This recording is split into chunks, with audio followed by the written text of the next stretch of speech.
After a decade of looking after my parents, my dad transferred everything to my sister, who had just returned after being away for a week. I put down the power of attorney and the keys to the house.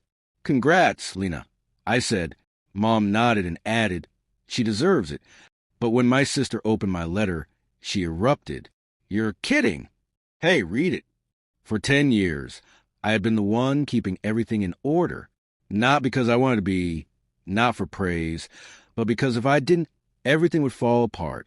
When my parents first faced difficulties, it started with little things: missed appointments, confusion over bills, dad misplacing important documents, and mom calling me multiple times a day with the same questions.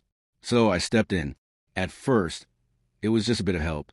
Then it turned into a responsibility. Eventually, it consumed my life. I reorganized their finances, set up automatic payments, managed taxes, dealt with insurance companies who treated me like a bother, scheduled every doctor's visit, sat in waiting rooms, and learned about medications I never wanted to know.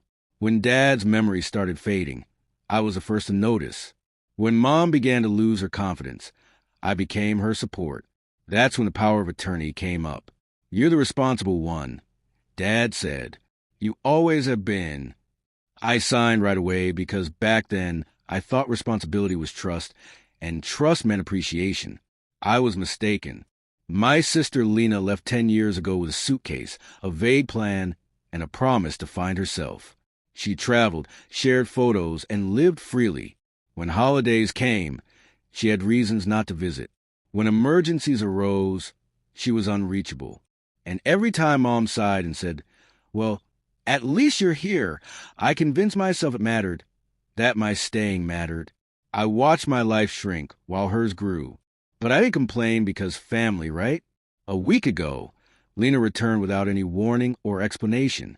She walked into the house as if she had never left, hugged Mom dramatically, and laughed with Dad like no time had passed. "I missed you both," she said. They lit up. I stood in the kitchen holding prescription refills, watching my parents shine in a way they hadn't for me in years. No one asked how I had been managing everything, and no one thanked me. They didn't need to. I had already done the work. 3 days later, Dad asked us to sit down. Just that made my heart race. "We've been thinking," he started. Mom nodded encouragingly. "We believe it's time for Lena to take over." My mind froze. Take over what? I asked slowly. Dad smiled gently. "The house, the finances, the decisions." I stared at them.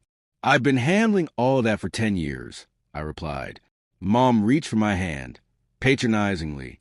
"And you've done a wonderful job. But Lena is home now." Home, as if her presence erased the years she was gone, as if time didn't matter. I looked at Lena, who finally met my gaze and quickly looked away. I didn't argue or defend myself. I reached into my bag and placed the house keys on the table, then the folder with the power of attorney, medical directives, and financial access. Everything. The room fell silent. Dad picked up the keys. "Congrats, Lena," he said. Mom smiled. "She deserves it." That word echoed in my chest like something breaking free. Lena smiled nervously, as if handed a crown made of thorns. I stood up. "I'll let you get settled," I said calmly. No one stopped me. No one asked if I was okay. That night, I wrote Lena a letter. Not emotional or dramatic, just clear. I listed everything. Every account, every bill, every upcoming appointment, every medical detail, and every fragile routine I had built to keep our parents stable. I included copies, receipts, and deadlines, then wrote one final paragraph. I didn't abandon this responsibility. I returned it. Everything is now exactly as you wanted it. I slept better than I had in years. The next afternoon, my phone rang. "Lena," I answered. "What is this?" she snapped. "This letter. You're joking, right?" I leaned back. "No." Her voice erupted. "There are overdue bills, weekly appointments.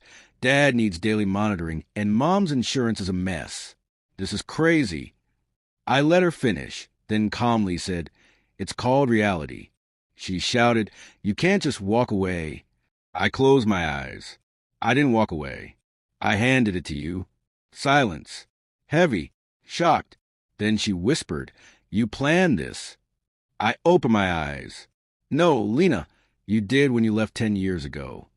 That evening, Mom called. "Why is Lena so overwhelmed?" she asked. I answered honestly, "Because now she has what she deserved."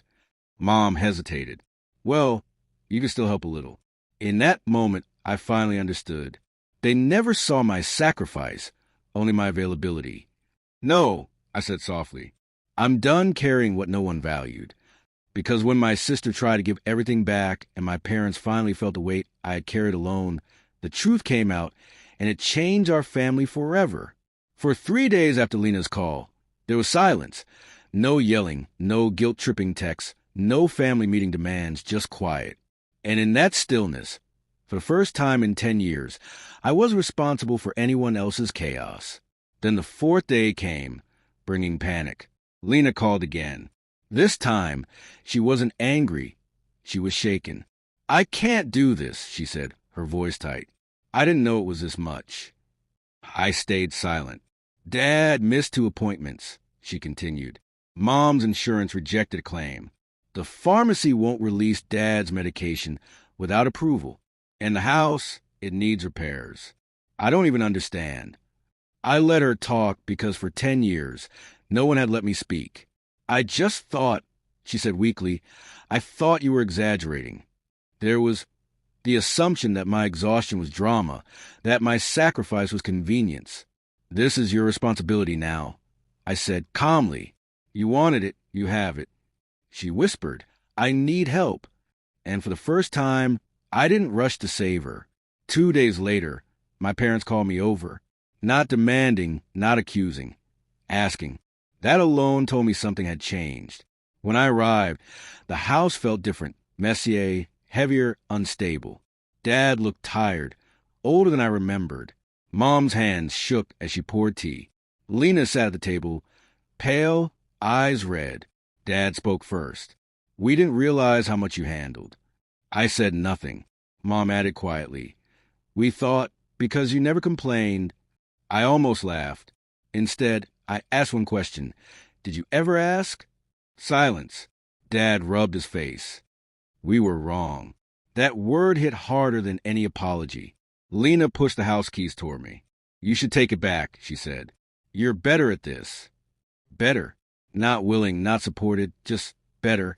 I stared at the keys, the folder, at the life I had carried alone while everyone assumed I was fine. "No," I replied. Lena looked panicked.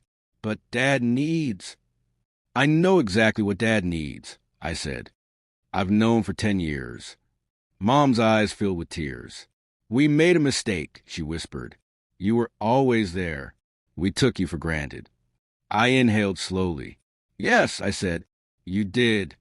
Dad's voice cracked. "We never meant to hurt you." "I know," I said, "but intent doesn't erase impact." Lena started crying. "I didn't mean to replace you." "You didn't replace me." I replied gently. "You've exposed the truth." They all looked confused, so I explained. For 10 years, I was useful, not valued. Trusted but invisible. You praised my reliability while ignoring my exhaustion. Mom sobbed quietly. "I thought you were strong." I said, "but strength without support becomes damage." The room was silent. No defenses left. No excuses, just consequences. "I'm not taking the power of attorney back," I said firmly, "and I'm not resuming control."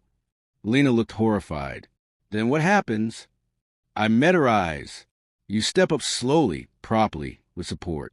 Dad nodded. "We'll hire help." "I already sent you the contacts," I replied. "Years ago. You just never needed them because you had me." Mom whispered, "Can you still be part of things?" I paused. This was the hardest part. "Yes," I said slowly, but not like before. They waited.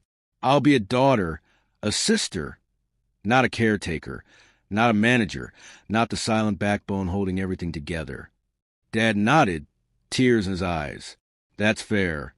Things didn't magically improve. Lena struggled, hired help, missed things, and learned the hard way. My parents adjusted, slower, more fragile, but something shifted. They called to check on me, asked before assuming, and awkwardly thanked me, but sincerely. Finally, I had space to rest, to rebuild, to figure out who I was when I wasn't carrying everyone else. One evening, Mom called, not for help, just to say, "I didn't realize how much of yourself you gave us. I'm sorry it took losing you to understand your value." I closed my eyes. That apology didn't erase those 10 years, but acknowledged them. And sometimes, that's where healing begins. Some people only recognize your worth after they're forced to carry what you held alone for years. Walking away is an abandonment. Sometimes it's the only way to finally be seen.